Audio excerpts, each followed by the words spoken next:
निलंबित कर दिया तो मतलब उसकी कमर तोड़ दी ना एक तरह से। और यही सबसे ज्यादा ऐसे टूल्स बन गए हैं जिनको यूज किया जा रहा है। बात बार बार घूम फिर के आती है कि साहब फिक्स टेन्योर होना चाहिए। क्या आपको लगता है इस तरह की चीजों को करने में वाकई बहुत बड़ी दिक्कतें, बहुत बड़ी मुश्किलें हैं, या सिर्फ ये इच्छा शक्ति की कमी है सरकार में? इस प्रश्न का उत्तर देने के पहले दो तीन बातें कहना चाहूंगा। पहला ये कि आजकल हमारी जो राज्य की सरकारें हैं वो पूरी तरह से चीफ मिनिस्ट्रियल सरकारें बन गई हैं।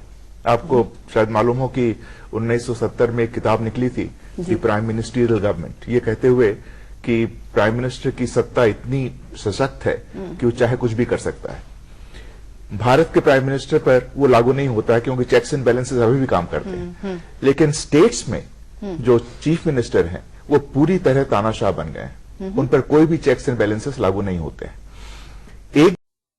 कि हम लोग रिपोर्ट्स पढ़ रहे थे, उसमें लिखा कि साहब मैंने क्या सर्व नहीं किया खाने के लिए, उसके पीछे ही मुझे जो है वो ऐसी जगह डाल दिया जहां मतलब क्या मैं हूं, मेरी एफिशिएंसी क्या है, मेरी कॉम्पिटेंस क्या है, मेरे एक्सपीरियंस क्या है, इन सब चीजों को बिल्कुल नजरअंदाज कर दिया। क्या आपको लगता है कि ये वाला एक जो चीज है वो भी बहुत ज्यादा कहीं हमें नजर आ रही है?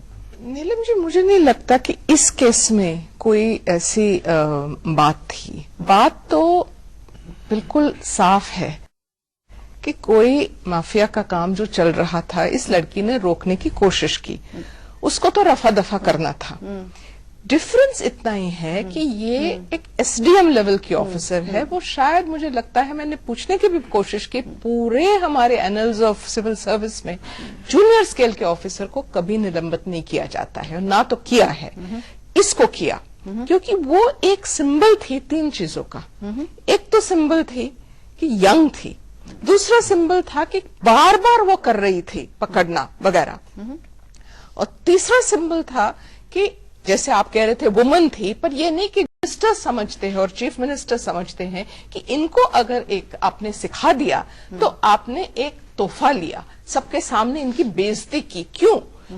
अनफॉर्चुनेटली एक तो पॉजिटिव चीज को नेगेटिवली मानी जाती है।